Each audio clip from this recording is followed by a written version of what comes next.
Okay. Okay. Hey. Hey. Hey.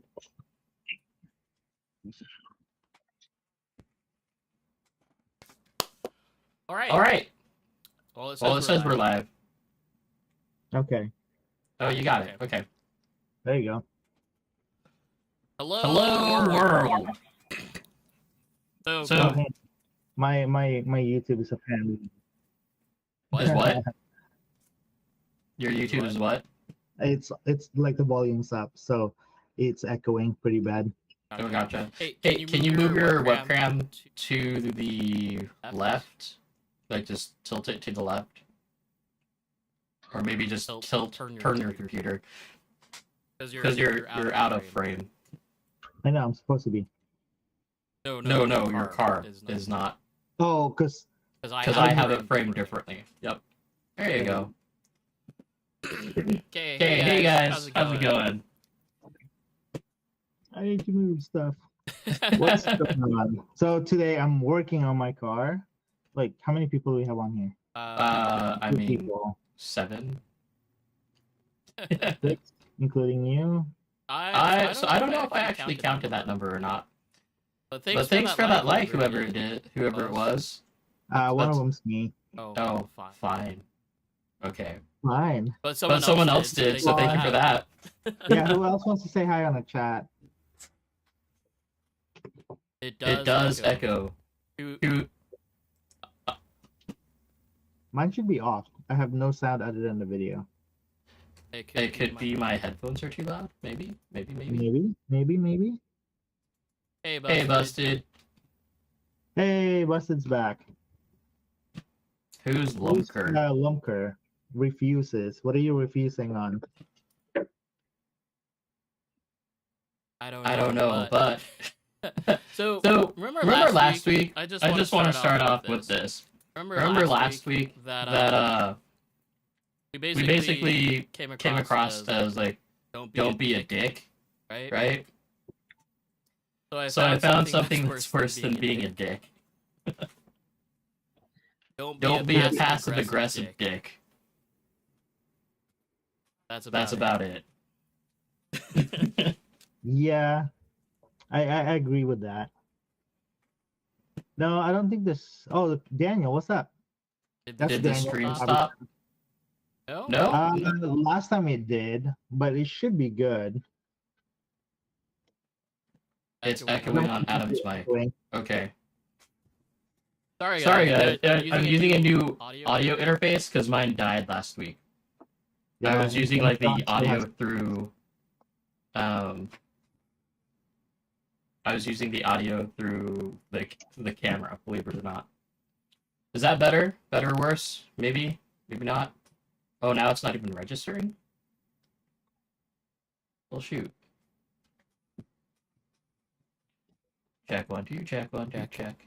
So if you guys are asking what's going on with my camera, I'm attempting to fix my Mini because I'm getting a binding issue on the right upper or left upper arm.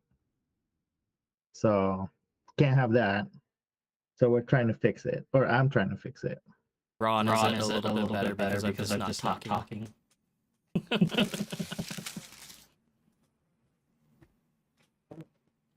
Maybe. Okay. What are you doing to your poor little car? Oh, I'm adjusting shims on the upper arm. Gotcha. Am I still echoing, guys? Let me know. Echoes a little better, thanks. Where is it?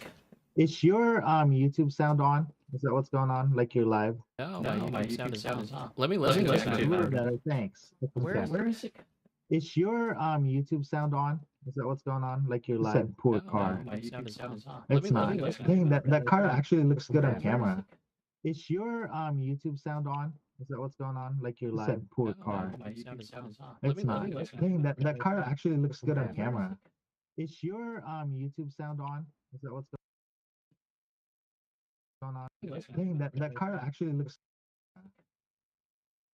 That's really annoying. My gosh. Really annoying. The quiet sound? No, the echo. Oh. Let me figure it out, you guys. All right, you guys are making Adam upset. No, John, you talk to him to him for a bit. Okay. So gyro placement, since Ron asked about this. So my gyro placement is, I don't know if you can see it. There's my gyro. So it's a little bit too close to the battery. It's supposed to be an inch away from the battery, but I wanted it for far enough back that it reacts the way I want it to. So there's that enough back that, and then my servo is on top of this little play. I shimmed it so I can use the shark deck to make a mini. Enough. Yes, it's not a mini shark, but the decks are shark. So I can use the shark deck to make a mini. Enough. Yes, it's not. Guys, give a thumbs up. Thanks, Busted. Or it's Peter, right? The shark deck to make a mini. So for anyways, guys, give a thumbs up. Thanks, Busted. Wow, it's really bad. It's Peter, right? The shark deck to make a mini. So for anyways, so Daniel on the gyro. Wow, it's really bad. It comes down to preference. I was watching another video the other day talking about where you want to gyro. On the gyro. Back in the day when we were trying different things, we would put the GYD. Oh no, sorry, not the GYD. It's the Yokomo V4 gyro. We would put that anywhere. There's some guys that was running it right side up, some guys running it all the way back, some guys are running it on the very front of the car. Hey, John. Yeah. Mute your audio for a second. Okay. Back. Hang on, guys. Some guys are running it on the very front of the car. Hey, John. Yeah. Mute your audio for a second. Okay. Back. Hang on, guys. Some guys are running it on the very front of the car. Hey, John. Yeah. Mute your audio for a second. Okay. Back. Hang on, guys. Some guys car. Hey, John. Yeah. Mute your audio for a second. That is so weird. Okay. Back. Hang on, guys. Some guys car. Hey, John. Okay, I'm back on. Mute your audio for a second. That is so weird. Okay, and I sound like crap. Hold on. Okay, am I still repeating now? I'm back on. Yeah. Well, I'm gonna mute me. Okay, and I sound like crap. Hold on. Okay, am I still repeating now? I'm back on. Yeah. Well, I'm gonna mute me. Okay, and I sound like crap. Hold on. Okay, am I still repeating now? Yeah. Okay. Well, Looks like Adam's muted. I'm gonna mute me. Okay, and I sound like crap. Sorry guys, it wasn't like this earlier. Am I still repeating? Yeah. Okay. Well, Looks like Adam's muted. So as far as like okay, and I sound like crap. sorry, I mean you could like this if it's too far forward, right? You can cause the gyro to read wrong. But from my experience, I want the gyro to be forward enough that it catches right when you first start drifting, but far enough back that it's drivable. Because sometimes when the gyro is too far forward, it causes the steering to shake also. But far enough back. Hold on, John. So yeah, it just depends. You gotta play with it and see where steering to shake also. Your car Hold on, likes it, John. everybody's likes it. Hold on, John. So are you still doing that? You gotta play with it and see.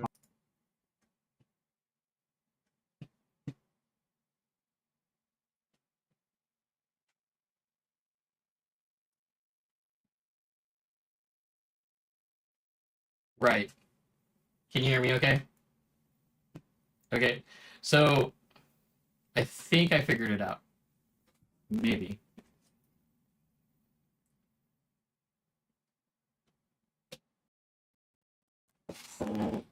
Okay, so you start talking now. Now you're cutting in and out.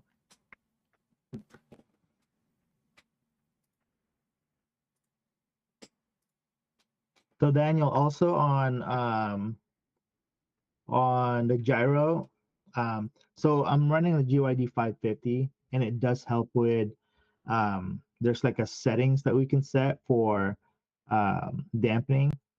We can go as high as 50, I believe, and then another 50 on I don't have my radio, but it's on the dampening side. Radio's fine now, I guess. Adam, Check. check. So we can help the servo get some dampening through the gyro, but a lot of the servos that were running, like my Yokomo SPO3 D, has its own dampening system that I can adjust. Busted. The GYD 550 is worth the money. Dampening system that I can adjust. Is. I mean, I tried. So if you're on a budget, the V4 is my go-to. It just works way better for like just starting out. The GYD 550, if you step up your game, it opens up a whole new level of tuning, which can help driving. Okay, Okay, am I better? Yes. Well, I mean, for everybody else, am I better? Oh, guys, answer that. But yeah, so like, yes, it's worth it. Gyro placement, like I said, it's preference. I like it where it's at because it's clean. To me, function over like, well, function over form. But this car, ignore this because this is more of a fun car instead of a function car.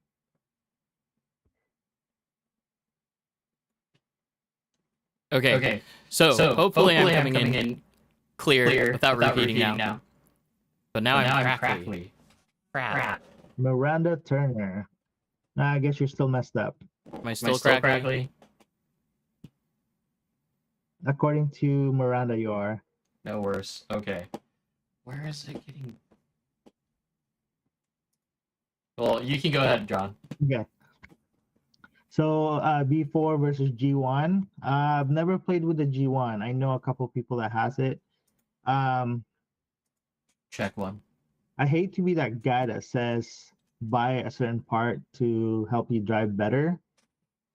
But the more I'm at the track and the more I talk to people, the case seems like you gotta spend a little bit of money to get a good setup.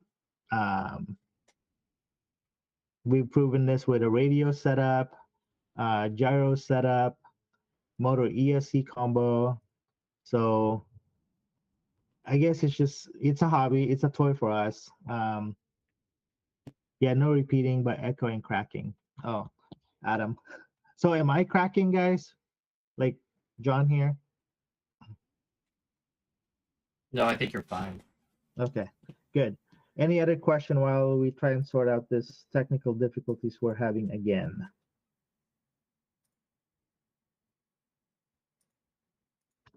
Okay, so I guess I'm good.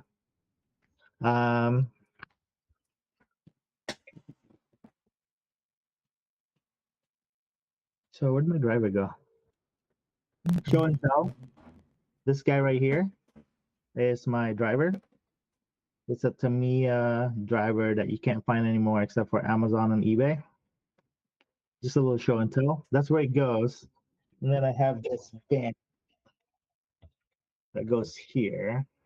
So Am I still crackly?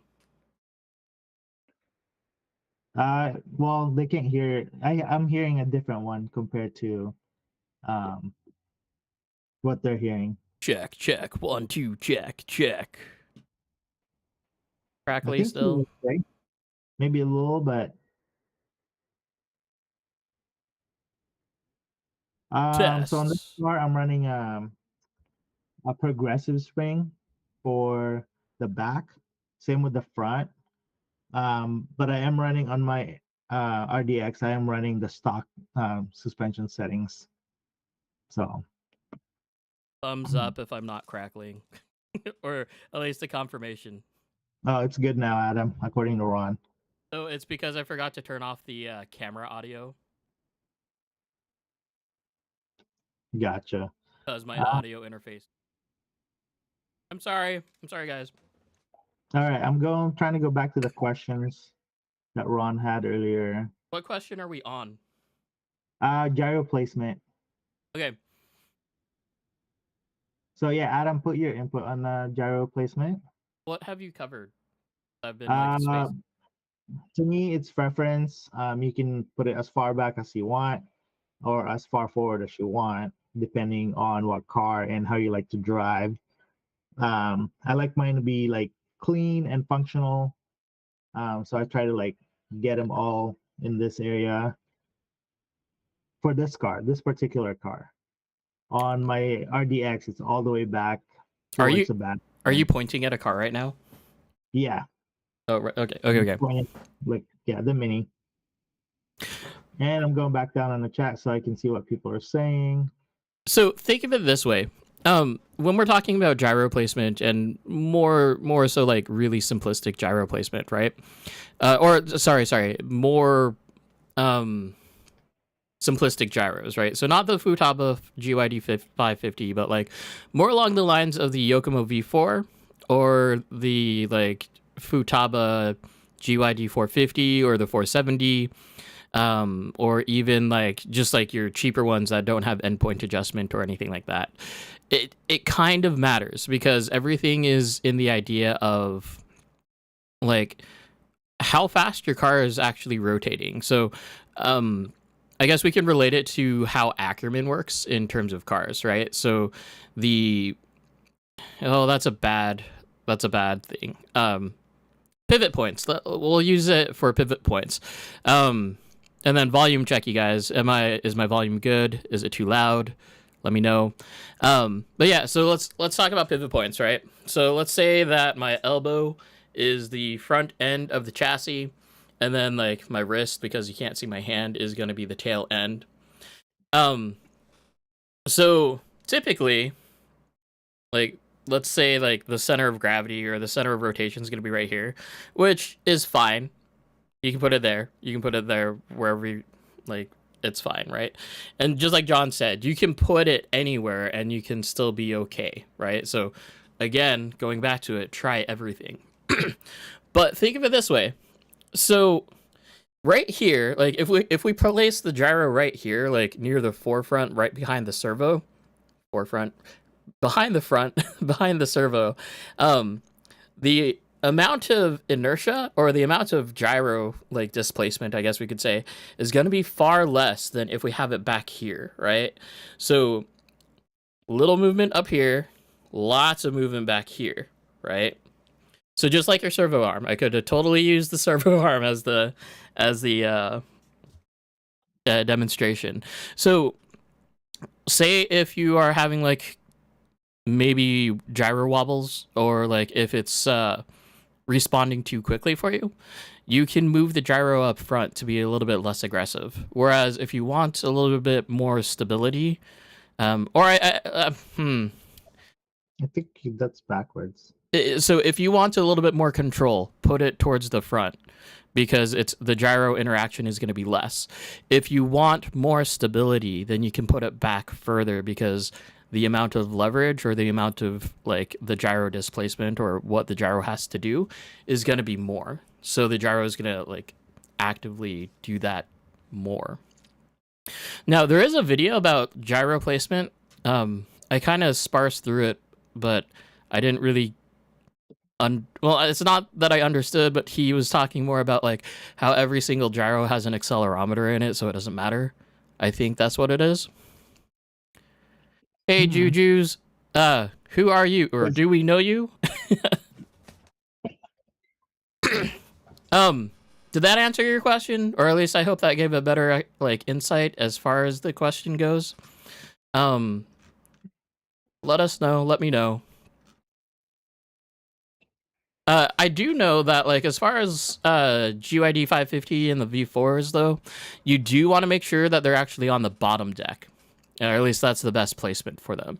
Not necessarily the top, because the top deck also does rotation, right? So when our car is leaning over, it does rotation, which could technically affect the gyro. Does it affect it that much? It's debatable. Who knows? Try all things, right? Yeah, it's really hard to differentiate. Not differentiate. What's the word am I looking for? To find out if that really affects it. On the RDX, I tried running the gyro on the upper side of the battery mount. So pretty close to the motor ESC or motor. And then I had to move it down for cleaner wires.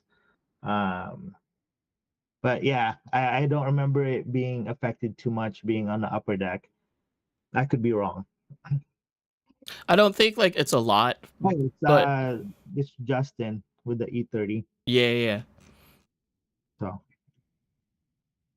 Okay. But we are talking about the right kind of things, though. Like as far as what's on the docket for today. Um, Mhm. I forget who posted it. Oh yeah, I need to open the docket. Basically, the section that I want to call this is like if this then that. So yeah, go ahead and post your questions for the things that you want to know about. And thanks for reposting, Ron, so I don't have to like keep on scrolling up. So yeah. So if this then that. So if we're talking about like if your car is doing something like weird or if it's oversteering, then like we can try to come up with a solution for you to either resolve it or at least kind of soften the blow so it's not as like detrimental to your driving. Okay, Mhm. so Ron's Are you next. posting this on there, or are you giving him a link for later? uh Hold on. The answer is I haven't thought of that yet. Okay. So Ron had a question on. Can we move on the next one? I just want to answer questions while we're doing this. Yeah, go for it. So let's see here. Ron asked about opinion gear and spray gear setup. How do you know when you need more or less? Um, so as I'm learning gearing and all that good stuff, um, I kind of tend to so getting back into drifting, I wanted to just be as fast as everybody. And then of course you try the biggest pinion with a smaller spur. But then as I go, I'm learning that I want more torque, especially on smaller tracks. Kind of helps me pull out of the corners a little bit better. And it helps with the suspension. So when you're driving with more torque, you can literally see your car um, dip a little bit when you're pulling on a trigger, and it gives you a little bit more bite on the ground. Um, so with that being said, on our track, um, I'm running a 22 with the 84 spray gear, which is the stock one for the RDX. On the Mini, I'm actually running, I want to say I'm running an 86, and then this one is a 24. Because I felt like I was pulling more on the trigger to get a little bit more wheel spin on this guy. So I kind of wanted to even it out. I didn't want to run or no, sorry, I got that backwards. I want to say on the RDX, I'm running a 84 and a 26 because I'm running a 13.5. On this 10.5, I am running let's see, I'm running an 86 and a 22 because I wanted a little bit more torque since I already have the wheel spin. Um, and it's working out for me. I think when you go to, depending on the size of your track, if it's a smaller track, then I prefer to have more torque, less top end, because you don't need all the top end. On a bigger track, like say you're outdoors, completely wide open area, I prefer having a little bit more wheel spin. Um, so I needed a bigger pinion gear so I can get more top end. Hopefully that helps. Um, you'll note like when you start messing with pinion gears, you'll know when like when your car starts to gain grip. Um, like you'll be able to see it move. You'll be able to like actually feel like where in your trigger pull your car is going to like dig in and start moving a lot faster, like accelerate a lot harder than like any other parts. And it is just a combination of like trying different pinion gears, and pinion gears are more effective in terms of the change than your spur gears are. So I wouldn't worry too much about your spur gear. There's more adjustment with your pinion gear than anything else, or at least the FDR changes more rapidly with the pinion gear, so you can experiment more with it. There's also like the timing, so like the can timing as well as like the ESC boost and the turbo timings as well. Um, just general rule of thumb, if you increase your timing, you're also removing a little bit of torque as well. So Like try to balance it out. But yeah. Like for me, when I was driving my Yogi today, I was noticing that like its happy spot is not like at the top end of like it's not at the top, and it's not necessarily like at the very bottom. So I feel like I need a more torquier motor, or at least a slower motor more specifically. So like right now it's got a fledge fledge with a level 45 rotor in it. If I can find, and if I see that AccuVance Fledge 15.5 come through the States, then that will be the motor I think is going to be perfect for the Yogi chassis. I think that'll be a good match. Okay. Yeah, you want to answer that one? Ozrex. I for sure need to have you get my setup dialed if at all possible. Are you local? Yeah. Where are you at? And then Ron, what PWM frequency acceleration is good? So, testing, always testing, right? Because I run AccuVance, I run 32 kilohertz. And that's pretty much standard on like whatever ESC that I'm running. I'll try to run the highest PWM frequency on acceleration. Brake is a little bit different because I do like to have like punchy brakes, so it kind of varies depending on the car that I want, or on the car that I'm driving at the time. Like for example, my OG RMX, honestly, it's my best driving car right now. It kind of feels very underwhelming because that's the oldest car and it's driving the best. But with that being said, it's got one of the Hobby Wing it's like the just stock, but it has the ability to do boost and turbo. Like it's $125 off of A main or something like that. But the highest PWM frequency that I can go to on that is 24 kilohertz. But man, it like that thing, it rails, and it's got a Phantom D4 race motor from like 8 years ago. Like it's retarded because you wouldn't think that it works, but it works great. Hold on, I'm trying to log into Discord. I don't use Discord a whole lot. I have it, but yeah. The reason why I've been avoiding Discord is because it's not like I forget to log in, it's because I don't have any use for it.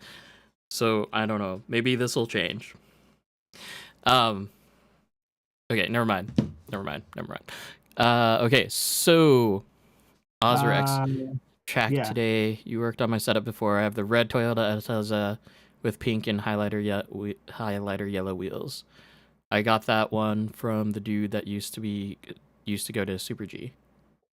Oh, okay. Yeah. Gotcha. Yeah, man, if you're there and I'm there and I'm not trying to like battle passive aggressive dicks. Those are strong words for me, huh? Yeah. Using the fluid. Which, if you know me, that it takes a lot to get there. Like a lot. Today's one of those days, huh? Yeah, like first a stupid post in the PDX chat, and then I have this like stupid guy at the track. Okay. Besides that, yeah, if you see me at the track, come and ask me a question. I am more than happy to ask a question that makes sense instead of like finding specific ways to argue passively. That's yeah. A lot of ways to ruin a day. But I did be productive. I was productive. I got up. I made some breakfast. I mowed the lawn. I was gonna wash my car, but I ran out of time, so I didn't. That'll wait till Monday. Okay, back to questions. Ron's asking about a battery. Yes. So Ron, on the battery, I like to run the shorty packs, and the reason for that is because that's the size. I'm running a thinner one. This is actually a RevD 3700 milliamps. They can't see it. There you go. Hold it down. Oh. Yep. There you go. Okay, sorry. I have the docket open and I have the Okay, so this is what I'm running. It doesn't have the label anymore because it's older. This is like the first gen when they first came out. It's still running good. I like it because it does fit right where the battery goes, right here. Um, so you can see there. Um, that's why I like it because it fits my chassis, especially on the Mini. Um, you can see it right there. So, um, so yeah. Um, I like them smaller and lighter. Some guys will run a full size battery from like the old school sizes. But that's just how they drive, and they can drive with that. You put a lighter battery on their car and they can't drive it, or it feels weird to them. So, um, yeah, that's what I run for non load transfer chassis. But keep in mind, I do have the motor up top, so that helps with the load transfer. And then I'm running a high mini. Well, the body for this is pretty high. Like you can see my body posts; they're really tall. Adam, Sorry. you want to add on to that? um. So for me, I'm running just like John, the absolute absolute skinniest battery that you can find. Um, I wouldn't necessarily because it's about the weight of the battery, but more so that like more cars that we're coming into today are not running like fat packs or standard size lipo battery packs anymore. If you look at the MD1 is a 18.5 mil, and so we'll use 18.5 mil as like that's what I run. So Yusakani, like the lowest battery mount thing is that thin. Shark, pretty much you can still fit a full size battery in a Shark, but it's a lot easier when you're running the slim batteries, which at the same time like there is a weight difference, right? Um, and yes, it does matter. The idea behind it is that with less inertial,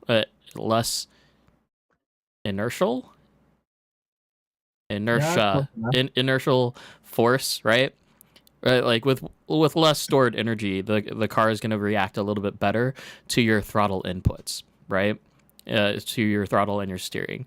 You can actually see this, like if you have anyone that has like a Yusakani PDS mix or like a Yusakani NGE, those cars are super light, like always, like around the 12 to 1300 gram range. Like if you drive that, and then you go drive a Shark or what's another heavy car like a ZX or anything like that, more closer to like 1400 grams, you'll feel that like the overall directness in like the driving is a little bit better. Well, okay, not better. Just more direct. More of the car is going to just like you point it and you drive it, and it goes to where it needs to go. However, it's not as fun to drive. That's kind of been my findings. Essentially, all my cars are weighing around like 1500 grams, so I'm on the heavier side on everything. Yeah, I Oh, think the weight thing is just preference too. it is. It is 100% a preference thing. Like, because you wouldn't expect like a preference to be like how much your car actually leans over and it like floats just from the weight that's up above, which this is actually going into high battery mount versus low battery mount. um Neither one is better than the other, it's how you tune for it. I guess you could say that the better question would be like YD2E versus YD2S, right? Like low motor Mhm. versus high motor. Both of them have their strong points, and both of them have like definite with like well cons about them too. um but as far as like specifically high battery mount versus low battery mount, it depends on your car. So like if you say give me a Yokomo YD2E or even a Galm, right? Now the Yogi is actually supposed to have a high battery mount, um because of where the motor placement is. And like, I think I need to try that setup, but at the same time, I don't want to. Well, I mean, I could. I need the fan mount first, the aluminum fan mount for the GOM, and then I can try it.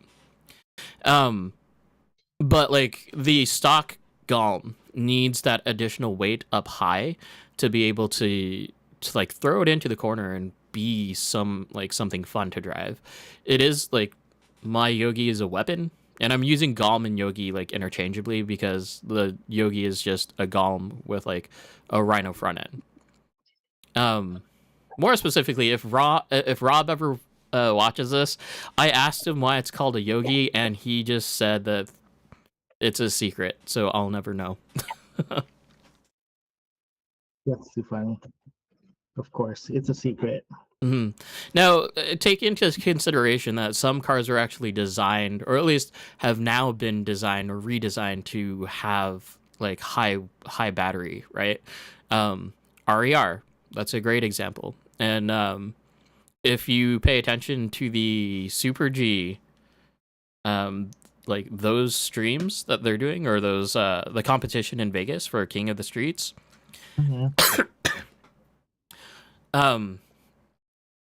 one of the comments that was made is that like if you don't have an RER, you're not going to be competitive in that genre of outside, which I think is funny because it comes down to the tuning, right? Yeah, I mean, I agree. It's all tuning. That's why we can make random weird cars now, like a mini, and it would just be as fast, if not better, than like a full size 110. Or you get your 110 that you think you would never get it to drive right, like your RMX that you are driving now, and it's just as fast as like the modern cars. Of course, it's tuned properly. With the Razor deck. Mm-hmm. So I think that's the secret sauce here. Mainly because like when John and I were tuning it back in the day, it was always so twitchy, right? So like trying to compete with it or trying to tandem with it was always kind of like really hard to do because you were always on the edge of like spinning out or just trying to get it to work the way that you wanted to. But Flexi deck, which is actually another topic that I have on the docket here, it's hilarious because it's like exactly what the chassis actually needed to like calm it down and be what it is right now, and it's been amazing. Okay, you guys. Everybody's like, why is John moving his car so much? I'm playing with the car as we're doing the stream also. Um, Kind of something new that I want to do. So I know everybody always asks, what chassis are you running? What chassis should I buy? I'm not saying buy my chassis. I'm just saying this is what I have and kind of showing it off also. Um, oh, also the shark deck can. Oh, let me change this. Dang it. The shark deck right there can be changed into a mini deck to fit or to make a little Miata setup. So just for comparison, trying to get my Midnight Mini that Adam and the rest of the Midnight guys or Midnight Suns guys came up with. This is our mini deck that we came up with. It is the same size as the Shark, and I was able to get the Shark to be just as short. Okay, for you guys, I've been multitasking and created the Discord room NWRC Drift Talk. So that's gonna be where I'm at. John will probably be there soon once he decides to get on Discord. But yeah, I'm gonna talk about that picture that I just posted here because it's been like kind of a little cheat sheet. So hopefully it helps you all. You were holding up the mini. Yeah. So I was just telling everybody that the Shark can be made into a mini car, so you can fit a Miata MST body if you can find one. Mm-hmm. So yeah, so you can see the components of the Shark on there. Oh, Lance, thanks for this guy, by the way, this little girl here. Thank you. But yeah, so this is a Shark chassis deck that was donated to me or given to me by Alex B to play with. How did you do the servo? So on the servo, since I'm running a Rev D belt crank, so the servo has to lay down on the chassis. I used little spacer. See, I'll just use the camera a different way. Let's see if that's gonna work. Oops. So I don't know if you can see it down here. There's actually a little spacer below the servo mount. Okay, so That way you I can raised the clear. servo. Yeah. That way I can clear it. But yeah, I'm running a Rev D belt crank. If Jake was watching. No, actually Jake saw this last night. And yeah, we talked about it a little bit. So it is doable. And it's I think it's 240, correct, Adam? That's what you guys said. No. So if you got it down to the Miata size or even the SMX, that's 225. Okay. It's just that the fact that they market the Shark as down to 240. Okay. So now we know that we can go mini on the Shark decks. Yes. But yeah, Jake will probably want to know that we can actually fit the Rev D bell crank on that. Yep. Because he'll probably make it another mini. Yeah. So I kind of want to try the Shark front end just because now I can make it into a mini. Now I want to try the DDSS setup. I mean, you really should just buy the actual transmission and the DDSS so you can actually have a Shark. But it's cool. It's a good idea. And then I won't like give you crap about it not being a Shark. I mean, you can give me crap all day. This is still pretty cool, and it's still as fast. I'm not sure if I like this better than the Midnight Mini chassis. I think I like it better because it's different. I mean, we've had the Midnight Mini chassis for a year and a half. Yeah. So, Which, if you do want a Midnight Mini, just give John or me a holler, and we'll get in touch with the right people because we still have a few of them left. Like more than 10, I think, maybe. Yeah. Oh, random thought. Post pictures in Discord of like a room logo, or I could just put my logo up there. I don't know. Post pictures of like your car, and maybe I'll put it up there as the room logo. Hey, can you send me a link to the docs or Discord? It's in chat, John. I know I'm too lazy. Okay. So let's go to the picture that's in chat. I'm not there yet. Fine. Are you on there? I'll just search Discord. For those of you that aren't there, let's see if I can make this. Okay. So remember when I was talking the whole if this then that type of thing? Well, that's where I'm going with for this. Got too many windows open. Yay. Multitask better. I need to multitask better. Dude, I'm pretty bad. Like I stopped talking just to do this. So back in the day when MSN gaming zone was a thing, yes, that old, I would intentionally.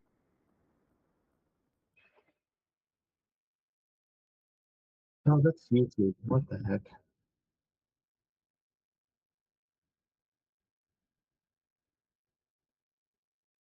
Oh, there you go. Dang. I would have been lost. Ignore that message I just sent you because I was playing around with Control C or Control V. Okay, let's see. It's a blanket sort of thing. I don't get it.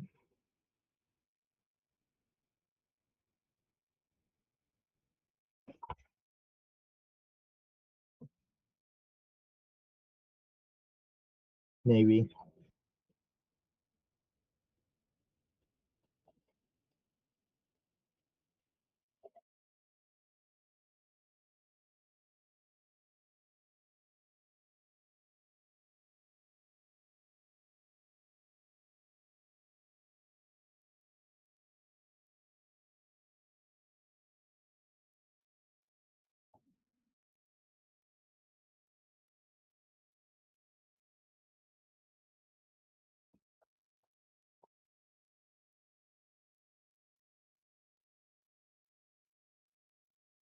Again,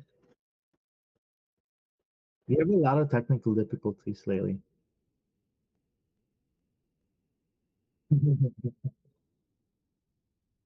Okay, Whoa. so that should be working. Whoa. I'm zoomed in.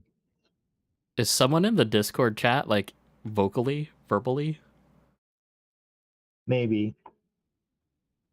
Okay. Copy. What's 103131 or 3121? Okay. Now can you hear me? Like right now, can you hear me? Because I forgot to add the audio because I wasn't planning on doing this in terms of like screen sharing. Okay. Okay. Let's try this again. So the picture that I have here is kind of like an if this then that type of thing. So it gives its shorter version. It's like the cliff notes of of like drift tooting, right? So take it for what it's worth. There are some things that work well. There's not necessarily like an order for things to like work. Um, like if you actually pay attention, or if you've seen the Huddy on Road Guide, there's an actual chart that says like these are the things that you should do first, or like the biggest effect in like what you should do first, and then like so it goes from biggest impact to least impact. As far as that goes. This doesn't necessarily do that. However, at the same time, it is kind of like a good idea of like you can just go through the movements of like if you're understeering or oversteering. Because when you break it down, like drifting is just the balance of oversteer, like maintaining that oversteer position through the corner, right? So I mean, do you guys want me to actually go through this, or is it pretty self-explanatory? For me, it's pretty self-explanatory, and I think you went over it just a little bit on what to look for and what to do. Type thing. It's like a troubleshooting guide. Mm-hmm. And I don't remember where I found this. It was just on one of the it was probably like on the Super G page or somewhere or rather. But yeah, give it a try. Like, just have this on your phone. I even have the Yokomo, um, like the dot chart for which number, like which toe block insert is worth, and like how wide it. Wow. Oh, COVID again. Not COVID. Not COVID. That would be an Alex thing. Although he tested negative. I shouldn't laugh about that.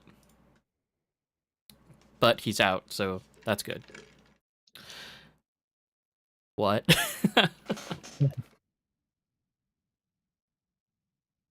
Thumbs up for horchata. That cinnamon milky drink. Do you like it? Yes or no? I've tried it. It's not my favorite. There's this place that has been in Lebanon for like a while, but I just never went to it because it was like It's like one of those places where you wouldn't think that you'd want to go to, but no, it's legit. Kind of like on that dive radar. There's a few places like that in Vancouver, like my new taco place. Hey, Jesse, Ron, I'm not gonna post a picture of your work desk, or at least not as the group picture. we can see it. Oh, hey, that's unintentional. But that's a cool Beamer. Oh, who's that guy? Wait, Ron, are you local? I Uh, swear I've seen that Beamer before. Oh yeah. Hey, I talked to him last time. oh yeah. Cool. No, the Beamer is not Ron. Oh, who's that one? Well, I mean, his name is Logan. Logan, right? Yes, Logan. He was at Northwest the other night. Ron's from Central Texas. Yeah. Hey, Logan. So. Or Chata is. Oh, that's Jesse. Mhm. There's a place in Cornelius that has strawberry or chata. You might have to bring some tomorrow. I don't know about that because like cinnamon and strawberry. That's very weird to me. But hey, it's milk and strawberry. No, it's cinnamon milky strawberry. Yeah, I mean, I could work with that. I mean, like I'm totally like if you guys like chocolate oranges, I hate them, like with a passion. Oranges? Yeah, I can't do that. Yeah, it's definitely not a me thing. Oh yeah, can I give a shout out, Jake? Thank you for purple parts, trading me for my black ones, and the motor mount. I finally got it. Finally. So thanks, Jake. All right, we're moving on. Next. Right. Okay. I mean, if we had sponsors, right? I'd be just saying, oh, hey, by the way, thanks to so and so for sponsoring us. Oh, does anybody have a lead on another SMX body? If you have one for cheap, let me know. I want another one. RC Mart? It comes out to like $110 if you can find it. Isn't it crazy though? Like the body's only what, like $30? Yeah, it's like $28 or something. Jesse, it's like drinking cinnamon toast crunch and strawberry milk. That just sounds weird to me. I mean, try it. You might like it. I know, right? All right, we're gonna do this. What are we doing? Bam. Okay. All right, so let's bring up the other part here. So, or at least I don't think very many of you, no, none of you like wanted to actually go into that picture, which I'm fine with. It's self-explanatory. At least I hope it's self-explanatory. If you have questions, always ask, right? Like if you actually want to know or have an idea of what it's actually doing, then yeah, just throw up a question there. Not post a question. But the next topic that I have is like flexi decks versus just like stiff standard non-flexi decks, right? Now, recently, besides talking about my RMX, right? Like it seems like it was just enough to make it feel like the car was actually doing really, really good, right? So I tried to do the shark. Actually, John, if you want to hold your shark up again, wow, I just called it a shark. Dang it. Yes. See? It is a shark. No, go buy the parts to make it a shark. Okay, so see underneath his servo, like the little winglets of that aluminum piece there, where that washer is. So underneath the aluminum plate, there's a washer and a screw that's holding the side edges together. So what I found is that if you actually take both of those, like on each side, that screw out, my shark feels like an absolute turd. Like, it's so lazy and, like, sure, it's still fast, but it doesn't do anything for the chassis.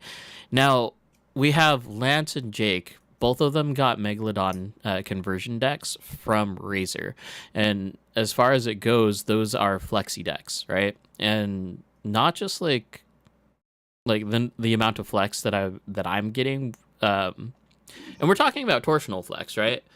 So if you ever talk to me in person, I will say like torsional flex is twisting your chassis, and then I'll usually refer to taco as it doing like bending inline. So just for reference, but torsional flex is okay. Tacoing is not so much okay. We don't want tacoing, which is why we usually have top braces on cars. Lateral flex. Thank you, Alex. Um, so back to the Megalodon. The Megalodon is an ultra flexy chassis, and like Jake basically just didn't. I don't know if he even drove it. I thought he was driving it yesterday because he said he retuned it and it's. No, so I think he just got rid of his Megalodon deck because it was a shark that he was driving last night. Oh, that's true. Yeah. Which is also funny because his shark also feels like a turd. When Judson just put his together the other day, and it feels way more put together than Jake's did, which is hilarious. You gotta remember that Jake's driving style is so different. Because remember when I got the RDX from him, it's drivable for me and it was fast, but it's not drivable my style. And now that he's driven it after I've gone through the settings and whatnot, he hates that car. But he always hated it. He tried to make it to where he could drive it the way he wants to. We're talking about the RDX. The RDX, the Shark, his other car, his Mini. I don't like driving any of them. But again, like I said, it's the difference in driving style. Like Judd's Shark, he loves that thing. He said he's faster, it's better. But I don't like how it drives. I prefer the way I got my RDX to drive.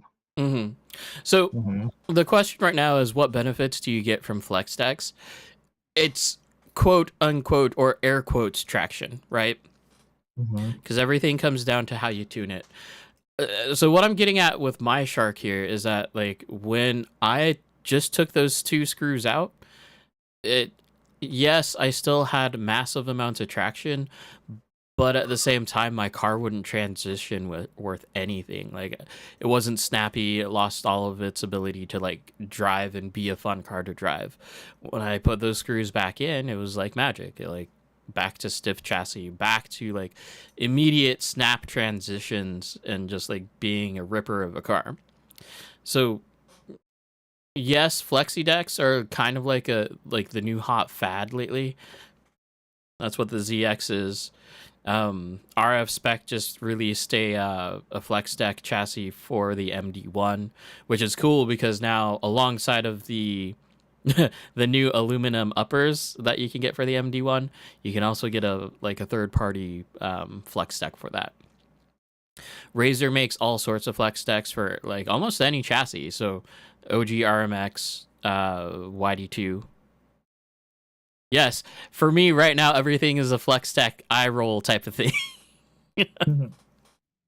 But yeah. So when used right, it can be good. It can be really, really good. And if you have a chassis that's like too snappy, or just like it's on the edge all the time, and no matter what you do to it, then yeah, try a flexi deck. See if it calms it down and becomes more drivable for your needs. But at the same time, stiff deck is it's more fun. I think it's more fun of a chassis to drive, and I think that's why I was so happy with my Yogi chassis, because it's a stiff deck. I could technically put put my Shark on my Yogi chassis, and technically it would be a Megalodon, but stiff.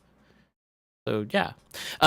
Who makes the flex deck for MD1? I think it's RF Spec Manufacturing is what it is.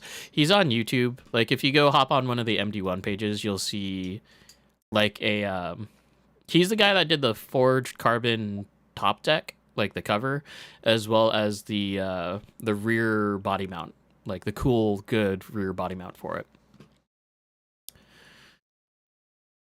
Alex stiff. That's how all my builds have been. Yeah. Forget how stiff that kamikaze was. Yeah. I don't remember what that looked like. I know that you said that it was like, well, I don't know. I know that you moved away from it really pretty quick. Lance, I've done the ultra stiff titanium chassis and now the Meg chassis. Meg drives infinitely better than my titanium YD2 ever did.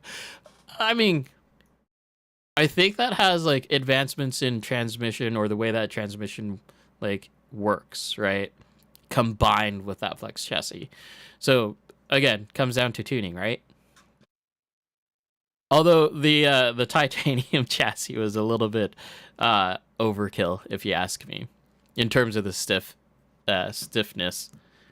It's still cool though. Oh no, it's totally cool. Totally cool. Okay.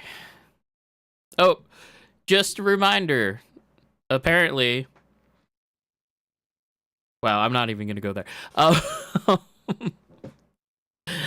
If you are in the Northwest and in Oregon more specifically, or you're close enough to the border where Oregon makes more sense instead of going up to Seattle or Tacoma?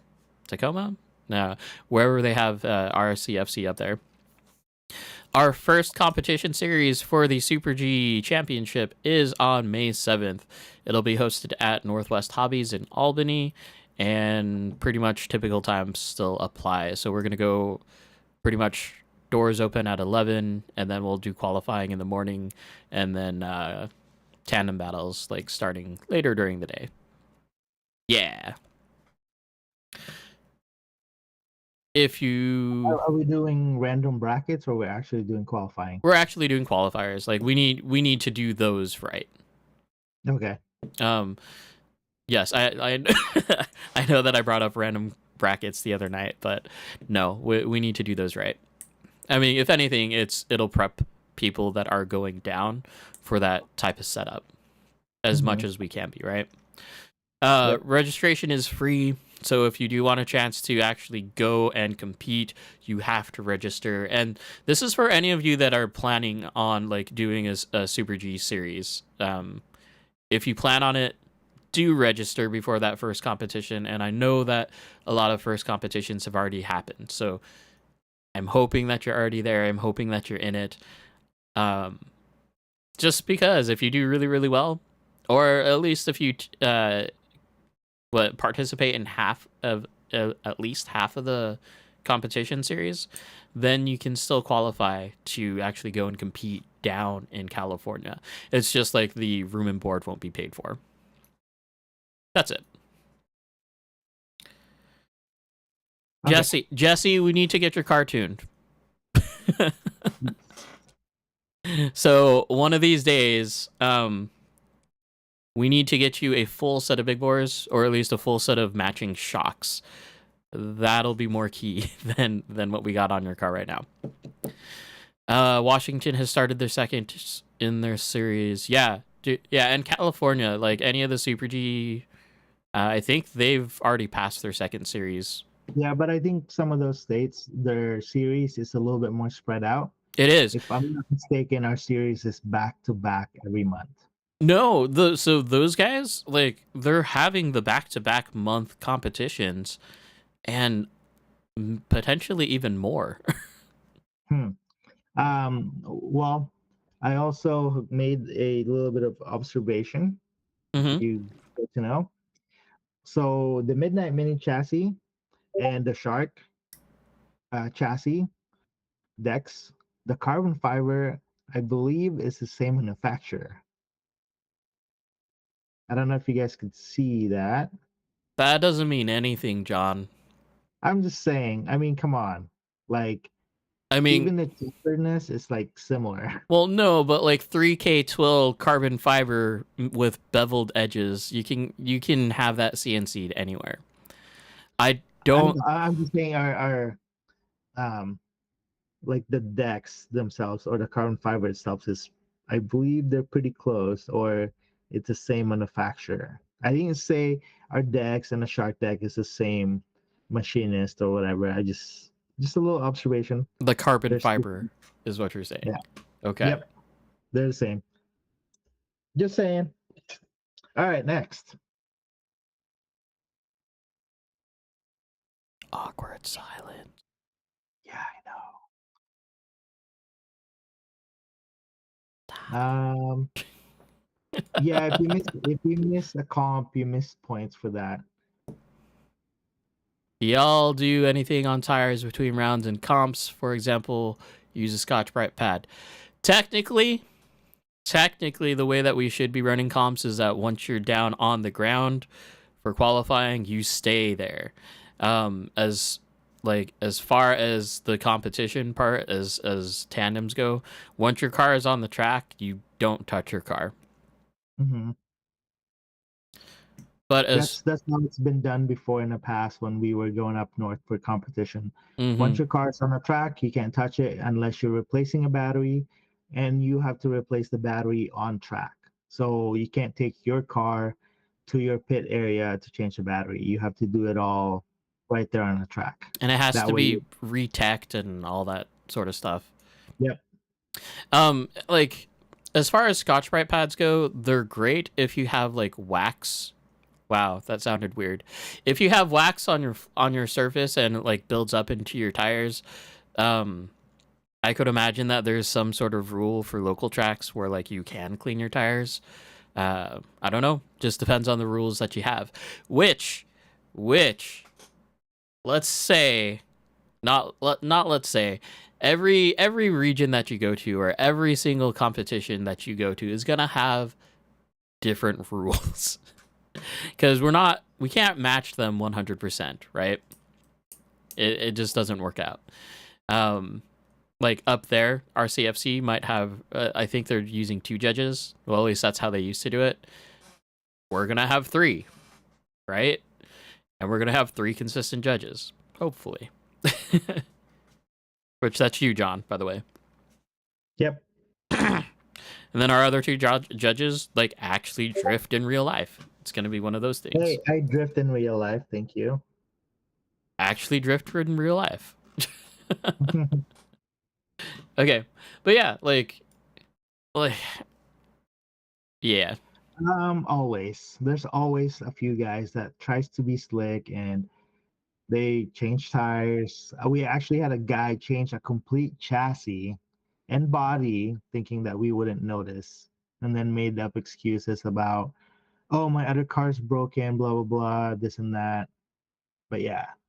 And then some people would not change to brand new tires like you're supposed to. There's always a few of those guys. Or just yeah, all sorts of cheating or type of cheating going on. Hey, Ron, where did you have your full lock delivery? Like, where did you get that from? Because that's pretty that's pretty cool. Okay, so for the rest of you, I am again out of topic. So if you have any questions, oh, you made it. Okay. Cool, Ron. Message me. Well, no, so locally, at least we have 2, 3, I think we have 4 people that wants a livery. And if you are making liveries, I will send them your way. Yeah. So that's why I want to know. Yes. So then go ahead. So if you guys have any questions, go ahead and post them in the comments. Because honestly, the most fun that I have with this is actually seeing the questions that you guys have, so I can just ramble on. Because I'm good at that. Yeah. Actually, tonight was pretty cool because I was talking about this car, and then we switched to Adam, and then back and forth. And I like the idea of me working on the car actually while talking to you guys, because it kind of gives me that whole yeah, this is what I'm doing with my car. This is how it's set up and things like that. Um, Rev D springs on my D5. I'm stuck on figuring out linear progressive. Um, so I'm on progressive for the Rev D springs. Um, and then big bores. I am running big bores, but on my Rev D, I'm running the plastic stock shocks on those with the stock springs, which they're also progressive. You want to talk about suspension a little bit, Adam? I mean, what's to talk about? Well, because everybody always asks, what oil are you running? What springs are you running? Um, what oil and piston, like Logan said. If you want the cookie cutter setup, it's going to be a set of Yokomo big bores, and there's a few different ways that you can do it. You can get the pistons, the tapered pistons, with a 6-hole by 1.2 millimeter holes in them, or 6 holes that are 1.2 millimeters big. 1.1 does really, really well too, as well. Wow, as well. But then, like, you can do the regular, like, blue O-rings and black bladders just as the normal thing. However, at the same time, Yokomo has updated, or at least the big bore shocks that I've seen that's come out of kits have been updated, right? So they're coming with like the hazy kind of like black transparent bladders, as well as like I think they're clear O-rings. And honestly, they do really, really well. That's like, I didn't actually buy any new parts for the MD1 shocks. I just built them. I did drill pistons. That I did do. So, like, if you're not buying new pistons, then you're going to be looking at drilling depending on what you have access to, right? So you can do, if you're doing to Takahiro's specifications, you're going to be doing 8 1.4 millimeter holes, which, if you think about it, that's almost next to nothing. So, and he's still running 10 weight or 100 CST oil in it. It kind of depends. You do have to do a lot of testing in terms of how you like your suspension. Like, if you're squatting too much, or if your car is too bouncy and too reactive, then you're going to get a lot of jitters. So you can run higher oil or a heavier oil to kind of settle that down. But it's a trade-off, right? So, like, if you use heavier weight oil, then you're probably going to decrease your amount of acceleration off the line. Because, Adam, I have no flex, as you know, and it's the Sakura 100. No, I mean, it's a Sakura D5 that, what is it? It's an MR. So guys, again, this is going to be your preference, depending on what you like to run. I've also learned that some people don't like my tuning or the way my car drives. But yeah, so for the shock and oil, 50 CST, that's what I'm running, I think. And then stock pistons from the big bore kit on this particular car. On my RDX, it's stock everything. And, so, like, as usual, take this with a grain of salt, you guys, because there's no perfect way of running these shocks or anything that's on the car, to be honest. Like, John, for the longest time, when the deli was open, the only thing he did was drill his plastic shocks or his plastic pistons in his shocks. And even still, like, that took him a while to do, right? Like, you were driving stock pistons for the longest of time. But yeah, because I didn't want to change anything. Yeah, but your car still drove fine. Yeah. And then, of course, we're chasing speed. So, well, announcement from PDX Drift. It looks like there's going to be some new things coming in. Oh, for Drift. That's a topic, huh? Yeah, so it looks like there's going to be some, what is that? Tool cart, a ladder, scale ladder, a Coke, possibly a Coke thing, a case of Coke. So it looks like we're getting small bits for scale, bits for PDX, which is cool. Are you That's just pretty on awesome. the drift page? No, I have Facebook open. That way I can see who's messaging me for Yeah. questions. And then we have chat on this side, I have chat. And then on this side, I have right here, you can't see it, but basically on that side, I have Facebook open. So,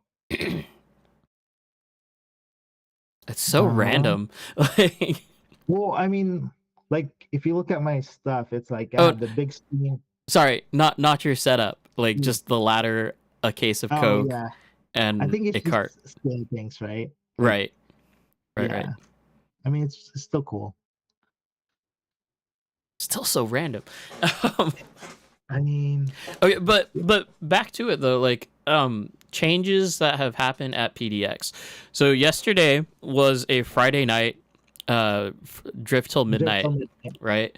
So the, kind of at the end of racing, there is a meeting, right? John, do you want to talk about that meeting? So basically, I thought drifting is over for PDX again. Um, because there was an announcement or there's a meeting for drifters, and I was like, I don't know what's going on.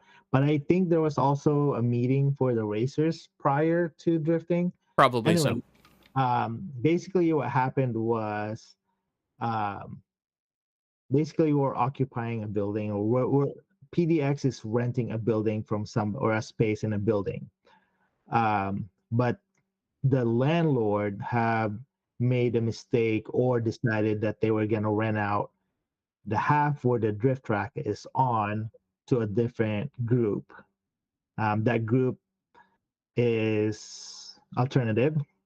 Oh, just It's say it, they're Alcoholic Anonymous AA. which They is were gonna rent which them, which is hilarious because but you have a gym, a sandbox or a sand pit box that they're gonna put next door to PDX, and then PDX, which is a family-oriented business, and then you have your kids or daycare type business, and then you have the gym business, and they're gonna have a lot of drunks, or I guess they're recovering alcoholics. That's why they're going to AA right in between, and that's where they're gonna have their meeting.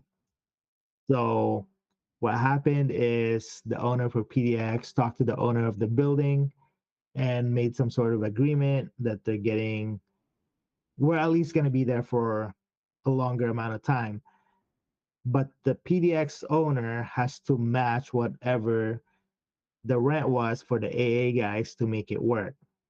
With that being said, track fee is now going up from $10 to $20 to accommodate or to compensate for the rent going up.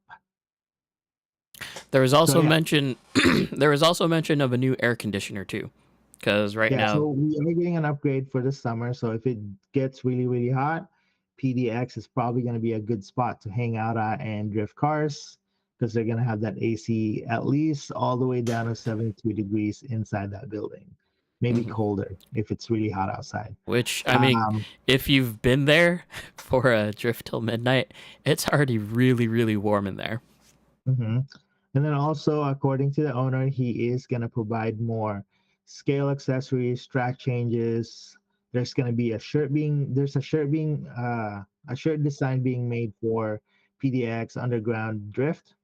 Um, so, and then we're also gonna do a comp. I think we narrowed down a date, um, but we still have to discuss that with the owner. I think it's gonna be May 19th. I think that's. Let me look at my calendar real quick. I'm a little behind on the dates. It looks like May 19th is a Friday. Yeah, so speaking of dates, I believe starting May 1st, right? That's the May official 1st, said. that's when the track fee is going to go up. Uh, so not just track fee, but isn't it drift till midnight every single Friday? Yes, starting May 1st or May, every midnight, or sorry, every Friday is going to be a drift till midnight, regular hours. I think it's 2 to 9 during the week, and then 10 to 5 on Sundays. As far as smoking pot, you have to go across the street, just so you know, or any type of smoking. you're supposed to go across the street, not in the parking lot of PDX RC Underground Drift. But I think that's respectable, right? Just they ask, hey, please don't smoke in the parking lot, and it's because of the ladies that goes to the gym next door because they complained about it. So that's what was in the meeting or what was said last night. I mean, but that rule's been in place for a Oh, while. it's not a rule. It's the smoking is more an ask, and us just being respectful, we decided to comply. I Mm-hmm. think it's respectable Yeah. that because we have a space, and none of the smoker guys found it weird or anything like that. So I think it's just, we have a spot to drift at. So yeah. Beast mode. Mm-hmm. Oh, are Sorry. you looking at pictures? Yeah. Well, I'm looking at Discord. Yeah, I'm being lame. No Discord for me. You guys, if I don't reply in Discord, like find me on Facebook. That's better. Mm-hmm.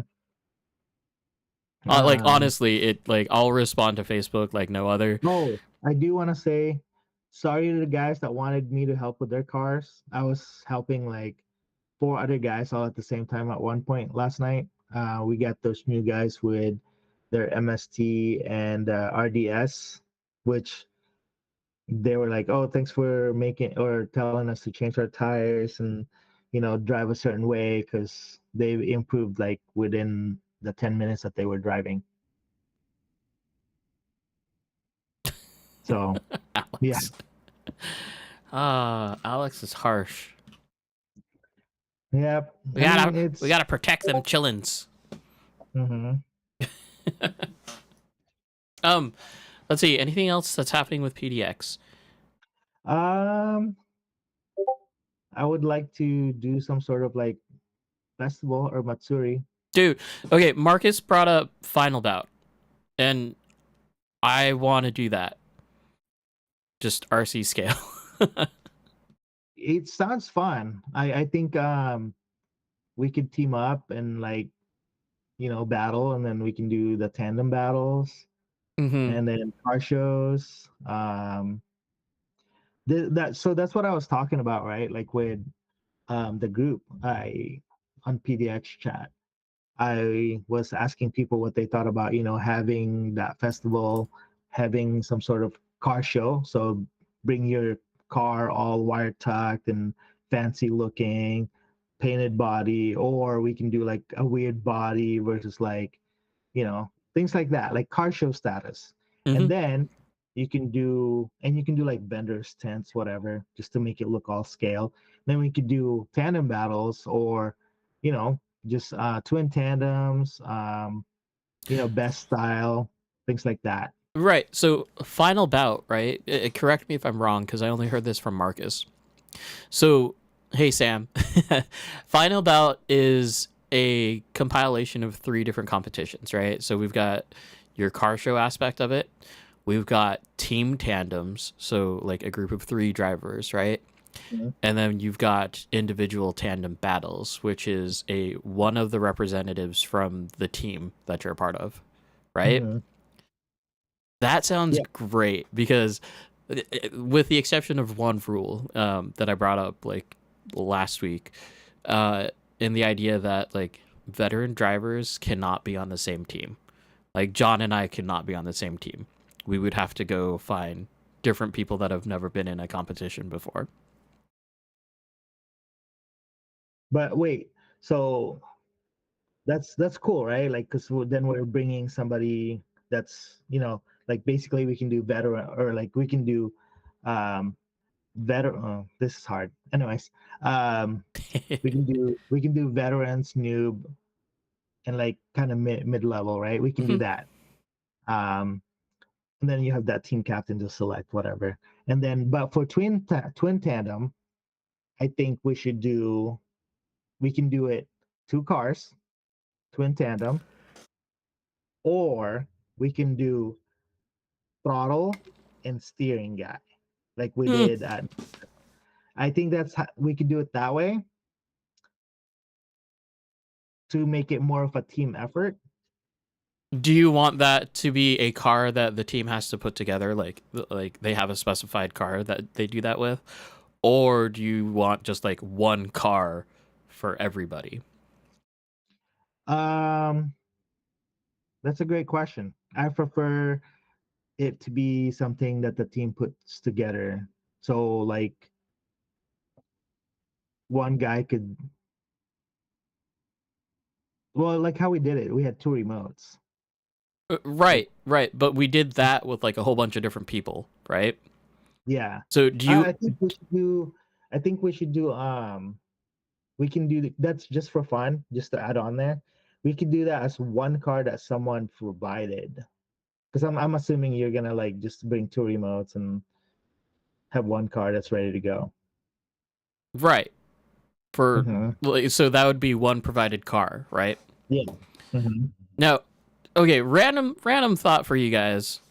Now, I've had this thought for a while, but like how many of you would actually be interested in it's not the cheapest event, right? But it would be a team event where you literally assemble, you have to buy like your kit the same day that you're going to compete, right? Well, no. We don't have to do it that way. That No, would be a no, very expensive. no, random. This is random, John. I'm just bringing it up because I want to see if there's actual interest in it. So you have like said team of 3 people or whoever, right? And then you buy a kit, say a YD2Z, right? YD2ZS or whatever, YD2Z. And then you build the kit and you have one representative do the actual driving and do battles with that chassis all in the same day. So we would do like box stock electronics, right? Or just like whatever like whatever electronics that someone has to spare, right? I think that'd be okay. But other than that, it would all be like, well, RDS, right? We could do it with the RDS. But just like have everybody like, compete with that, like do that. Yeah, Red Cat. But it would be a team event, right? So payout or buy-in would be big, and then I don't know, payout would be something fun. I don't know. Brainstorming, guys, brainstorming. It's a cool idea, but I think that's just a lot. It is like, a lot. Buying a chassis and putting it together.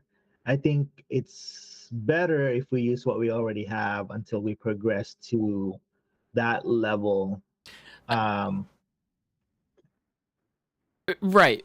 But I mean, the funny novelty part about this is that most of us, right, including chat, right, we can like have a YD2 and probably have it fully assembled within what 2 hours with just a single person. And I think 2 hours is being like generous in the time.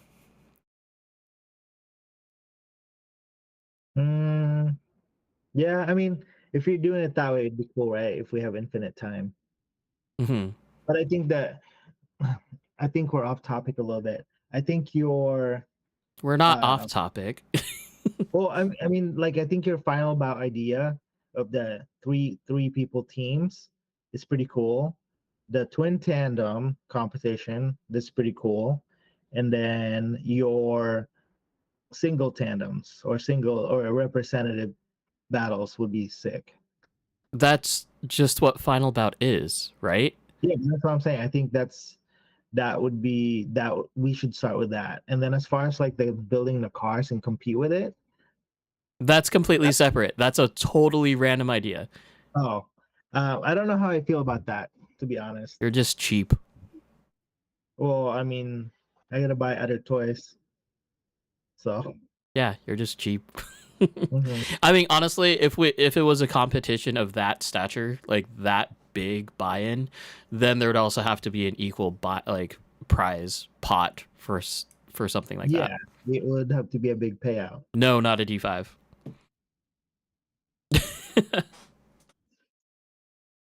Not 85. Let's see.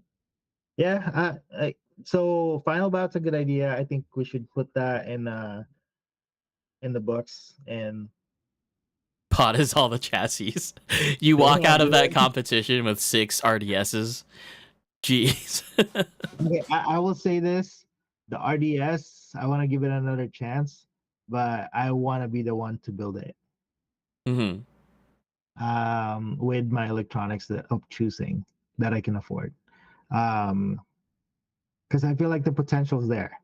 That RDS that everybody disliked, hate is kind of a big word, um, disliked just because it wasn't driving properly or the guy was new or whatever. That thing can drive. That thing is. I drove it and they were very surprised that I could drive that car like that. So it's like the like RER. I want one just to prove that I could tune it. Wow, Busted. That's a good idea. Winners get to keep 3 chassis, so 1 for each person, Mm-hmm. right? Other 3 get to become the shop rentals. That'd be cool. Yeah. But on it, okay. So on that topic though, like as far as shop rentals go, and we're gonna totally detract from what we're talking about right now. Mm-hmm. RC Drift shop rentals, to me, it sounds like the absolute worst idea. So it is, but think about the buggy rentals, the short course rentals. Right. Here's my Mm-hmm. argument though. Okay, because if you're gonna go and rent an RC Drift car, this is most likely going to be your first experience with RC Drift. Yeah? Can Mm-hmm. we agree on that? Yes. Okay. RC Drift is not something that you're going to be able to just pick up in an hour. So, based off of that hour, how far can you actually progress? And how many people are actually going to say, hey, this is fun? Yes, I agree to a certain extent. Like, I mean, Yeah. as far as that goes, would they make money? Maybe. But at the same time, I don't think they'd be as lucrative as the buggy or as the short course truck or as the Mm-hmm. Traxxas, right? Because at least you can like rent one of those and either go race or just completely bash them to death on the small track there.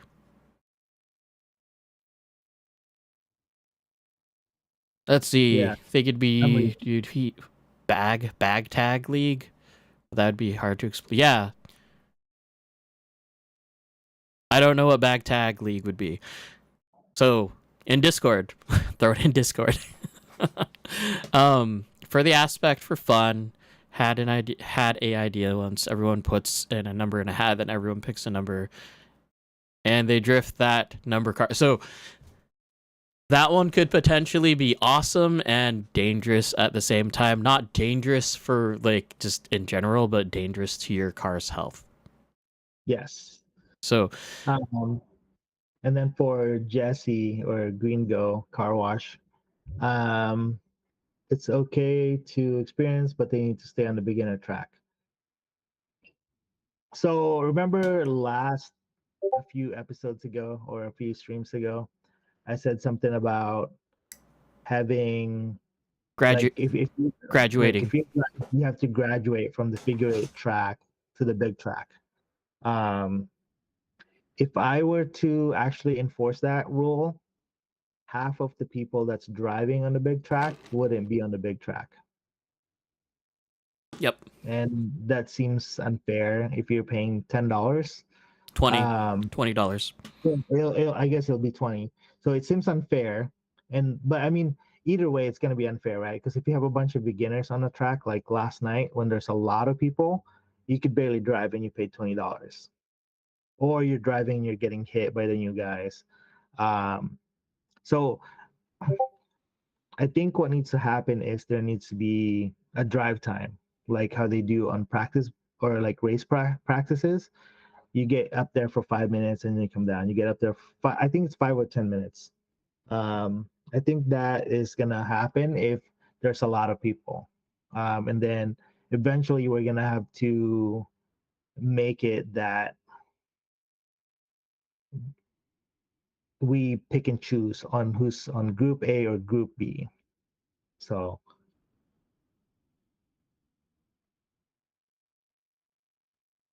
Oh, let's see. bat tag league. We would Oh, we would distribute tagged numbers like 1 through 1 to 100 or however many that are participating, and it's a perpetual competition that's always happening. If you're at the track once a day, you can challenge whoever at the track has the highest number, has the next highest number from you. If you win, you get their tag. So kind of like a King of the Hill type of thing. yeah. I was gonna do survival mode last night. I was gonna just say, okay, like you just keep going. You tandem anybody that lines up against you, and if you're not losing, you keep going. Mm-hmm. So I mean, I mean, that's no. We could do that. That'd be fine. but the tag. No, just tandem lines. But this bat tag would be pretty cool. Because it is kind of like actually, it is King of the Hill in that aspect. So you could come out with a winner like in a month, right? Yeah. Or you could lose that next day. Right. Or wow, random thought. Okay, it's an anime. It's called Air Gear. You've seen it, right? Yep. Okay. I need to watch it. So, for those of you who haven't seen Air Gear, besides all the, well, I mean, there's boobs in it, but it is what it is. But the idea behind it is that like you have these different gangs that have like little emblems or little tags, and you can battle for them. So that reminds me of this, which would be really, really cool, especially if we did like team tandems. Yeah.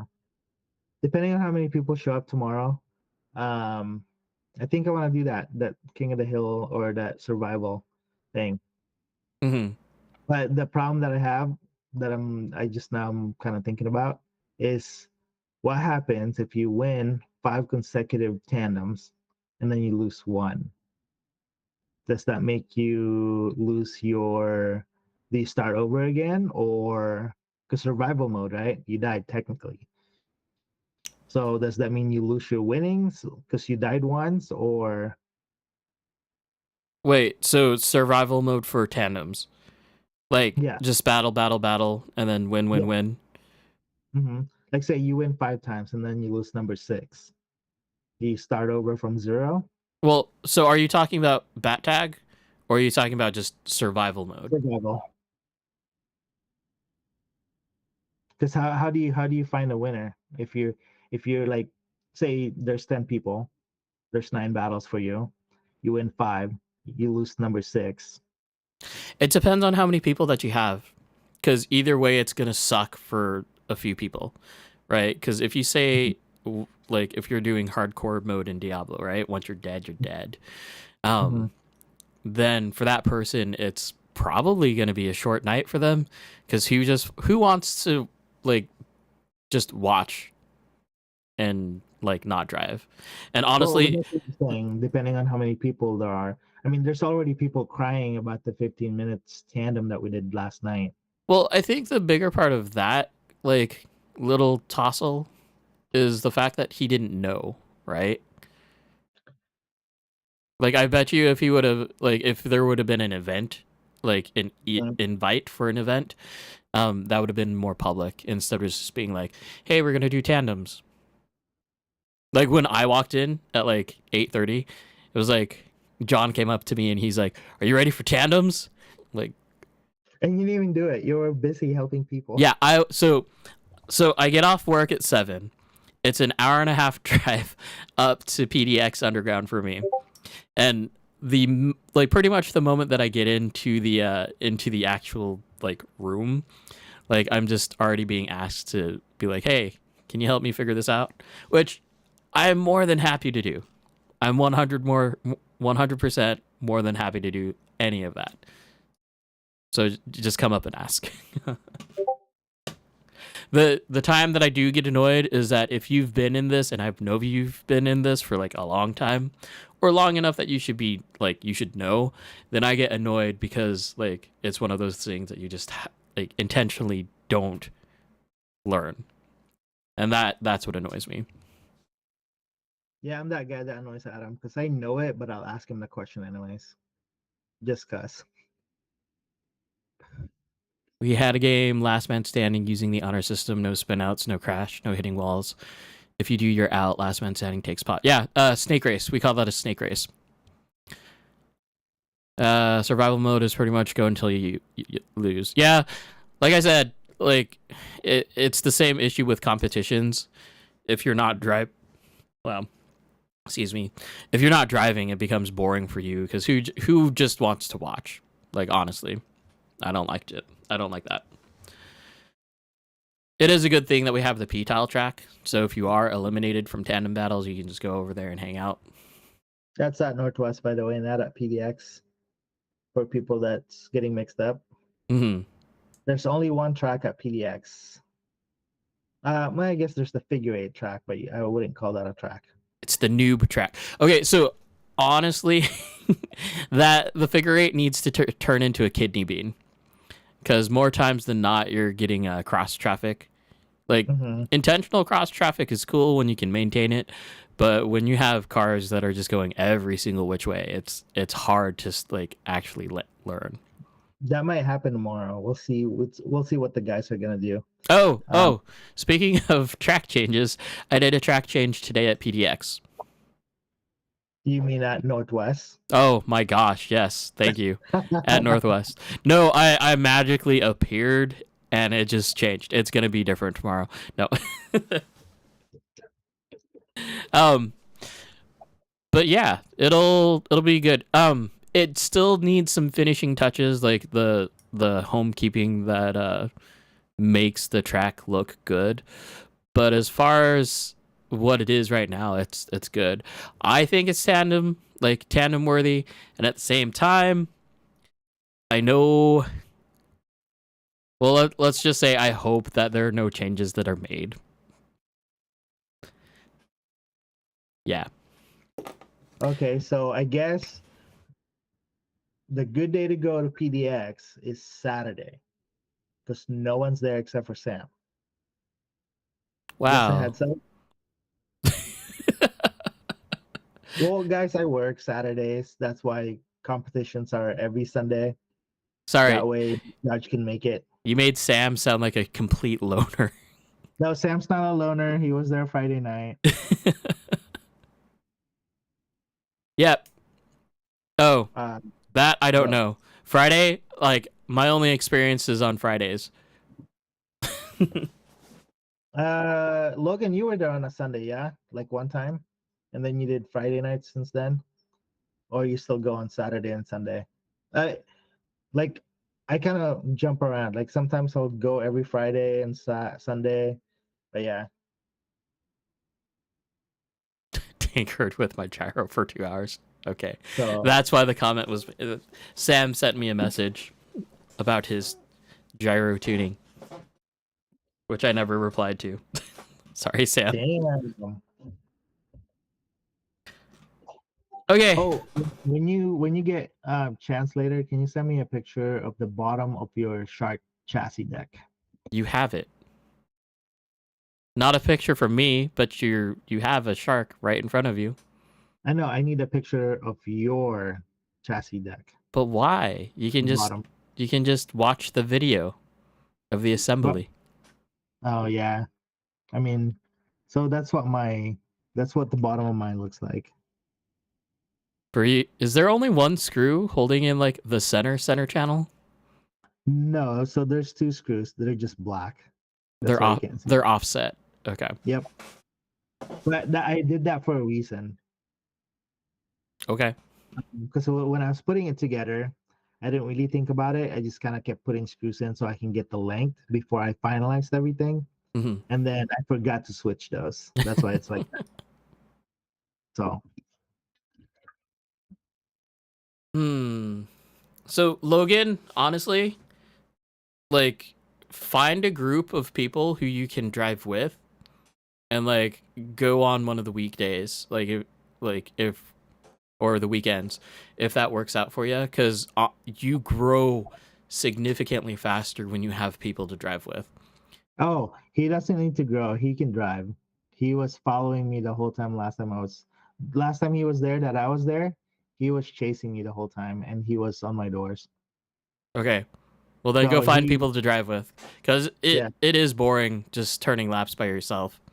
Hmm. Unless you're tuning, because like when you're tuning, at least you have the mindset of like a point and a purpose of like doing what you're doing. Okay, you guys. Last call for questions.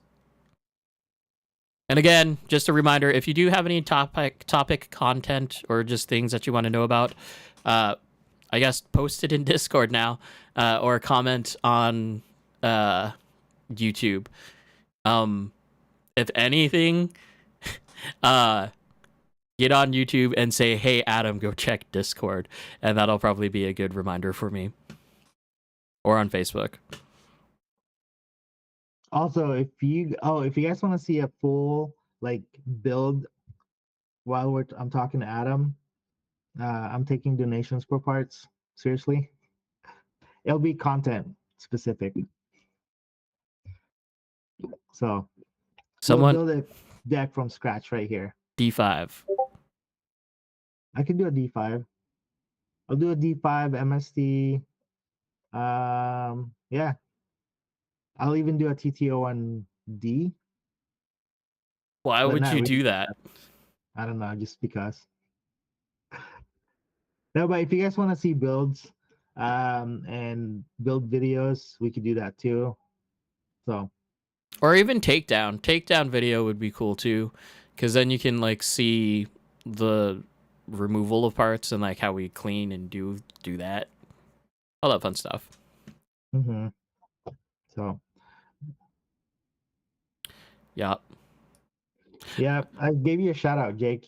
Are you not watching? See, it's already on there. Boom. Speaking of Right. Jake, if you haven't noticed the front end of it, it does have the Rev D bell crank on there. John raised the front end. Which, speaking of that, really quickly, so you don't have any clearance issues with Nope. the servo horn.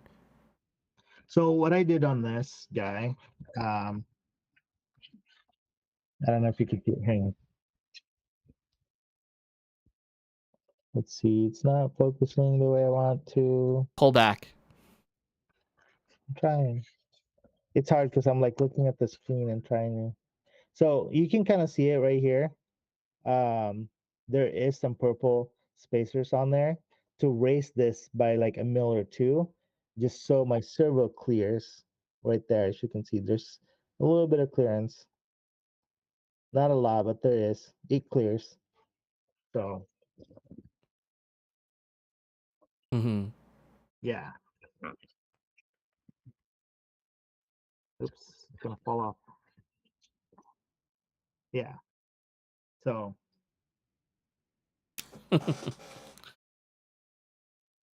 Okay, you guys, I'm out of topics. I'm not gonna ramble on for too much longer. 200 tail slide for the win. It's relative. that's too fast. If I'm at 100. if any of you ask, if you ask me what my gyro settings are, I will give you this long spiel of it's relative, and you should never ask a person that question. Instead, I'll tell you what feels good. Wow, that sounded weird. How does it drive for you?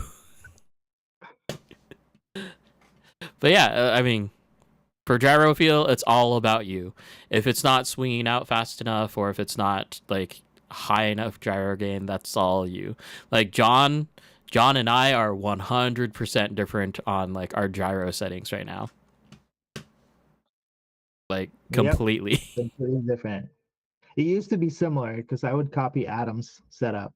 And I hated it every single time. Hated it. And then, of course, it's just like learning how you want your car to drive changes everything too. Like, I can't drive some of your guys' cars, but at the same time, I can drive them, but I don't like how they drive. Like Jake's car or Adam's car. Like Adam's MD1 was really fast. Adam's, I think which car, like the Mini, we used to drive our Mini together and it's similar. Mm-hmm. And now it's, yeah, our tunes and methods are completely different. Apparently, Ron has another question. I'm hanging on. That's the way I like. So Sam, I've been kind of actually curious about the tail speed. If you um switch it up, if it was gonna let you be in deeper angle and still catching. So How different do the Mini chassis drive from the 257s, 260s? There's a lot more space. it's relative. So the reason why I say that is for my Mini versus my RDX. My Mini drives close to what the RDX is. The Mini feels more aggressive. The the RDX, I have to make it drive aggressive, or I have to drive it aggressively. Okay, So clarification, Ron. Which setting are you specifically referring to? Let me know that. So, okay, what you said, John, is absolutely hilarious to me because for those of you who don't know, John spent a big amount of time trying to get his cars all to feel the same. Which, like, similar, yes. The same, no. well, that's why I said similar. Like they both drive with the way I like them to drive, minus with the RDX, I have to make it a little like basically to get more angles and to switch back faster, I have to try a little harder. To where on the Mini, well, with the Mini, it feels easier to do things that I want to do. Um, Right. With the RDX, I could be more. I have more angle. Like I could go deeper in angle. I could backy the RDX to where the Mini, I have to be careful. Does that make sense? I think if you weren't so narrow, like if you went back to the R31 house body, all of that would be gone because you had space. You have space for steering. Yeah, I mean that makes sense too. Okay, Ron, quick question for you before I actually answer your question or like go through a GYD 550. What servo do you have? Because that's gonna dictate how I answer your question. Oh, I still don't like RevD servos. It's not for everybody. I mean, it like I'll still not like put like it's still the number one recommended servo, right? Mm-hmm. It's the number one recommended servo. 3D. Okay, He's got an SPO 3D. cool. Okay, so there are a few things on the Futaba GYD 550 that don't matter for you then. Gyro dampening does not, dampening does not matter to you, so that should be at 0. Dampening point is kind of relative. I usually have mine at 35 for like an SPO3. And then like steering control gain, I think, is the next thing, which that is the level of priority that you have on the overall gyro, right? So basically if it's too low, the car will feel like it doesn't want to exit the corner, whereas it's too high, then the car will be a little bit jittery, right? So you can kind of play with that. If you want more control, go higher. If you want a little bit more lax like feeling on it, go lower in the steering control gain. And then of course tail slide speed is exactly what it sounds like. It's just how fast your tail end is going to whip out. So that's what Sam was playing with today. So if your car isn't transitioning fast enough, you can kind of play with that. Everything is still a balancing point, so just keep that in mind. But you can play with the tail slide speed to give you a little bit more quicker transition and the ability to carve through a corner rather than just kind of like hanging on for dear life for whatever your car is going to be doing, right? And then just gyro gain. That is literally just how much gyro effect that you want. Again, balance. Balance is everything. Go to where it feels good. Like one of my standards of how I tune my gyro is on a switchback. Can the car just kind of do it naturally, or do I have to use extra input to be able to like make the flick, like a turbo blip or something like that? Which, heads up, on the track, the new track layout at Northwest, it is more of a turbo and boost track. At least I think it's more of a turbo and boost track to make it drive easier. Yeah. And also on the GYD 550 settings, it's all different per car. Versus my Mini and the RDX, my tail speed's like completely different. I think I have 100 on the Mini, and then I have 170, 75, maybe 180 on the RDX. And I might go higher on the RDX depending on what happens tomorrow. Mm-hmm. So, because I'm looking for that like hold and transition also. and just for reference, let's talk about Neil's car. At least how I think Neil's car is, if I remember right. So Neil, when he was actually using the GYD 550, like his tail slide speed was like 60, something pretty low, and his steering control gain was like still low as well, like 40, anywhere from 40 to 60, and his gyro gain was really really low, like in the 30s or 40s. But his car still drove fine. Mm-hmm. So just like proof in the concept, like things are going to change no matter what you do. So find what feels good for you. Drive AVCS mode if that's your cup of tea. It's not mine, but I'm sure it is for somebody. But try it. Yeah. Going back to the idea of try everything, because that's the only way that you're going to know if you like it or not. I want to add something on the damper and damper point. So like the SPO3 has a damper in it. On my RDX, we actually turned that down all the way down to like 1 because that's the lowest you can go. And then we added a little bit of damper point, and I think I still have a picture of it. And then we turned on damper to, because it was being weird, like on like drift. It has a slight wobble. So with the added on dampener by the gyro, it actually helped. See, I'm trying to find my numbers real quick. It's very minimal, but it helps. I deleted the picture. Anyways, oh, yeah, I deleted the pictures. Oh, So if you're looking for me on Facebook, I'm literally in a display case of a PacSun. Like that is my display picture. Or here, I'll just throw this up in. Sam, why did you go A90? I was looking at one of those. New full body addiction. If the addiction bodies didn't have so many pieces, they'd be more appealing to me, which is why I went for MST bodies. So, hey, if anybody has a lead on the MST E92 body, I want one. And then anybody SMX, I need one again. So yeah. All right. So I think we're gonna end it on a high note. We are on a 2-hour mark. I want to thank everybody that's been watching and listening in the background or just having it play. So it looks like you're watching us. I appreciate it. And thanks for all the questions. It made our stream a little bit more fun tonight just because it's full of questions. This is kind of like what we wanted. We wanted everybody just kind of, hey, chime in real quick. hey, this is what I have going on. We talk about it. So thank you all. Thank you guys for that. Yeah, thank you.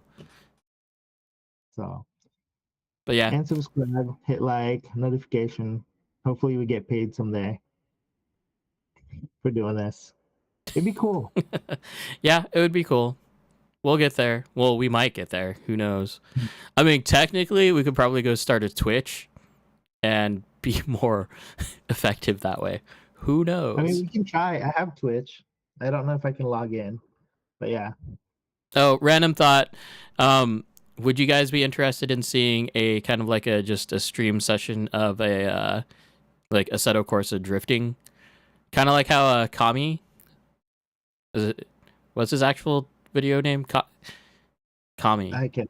He's in the Northwest as well, but he does like just streams where he's just driving in a Assetto Corsa servo. Yeah, Sam can be in there too. But yeah, okay. Thanks, you guys. Thanks for joining. I'm rambling, so I'm going to end it. So you guys have a good evening, and we will see you next week. Later.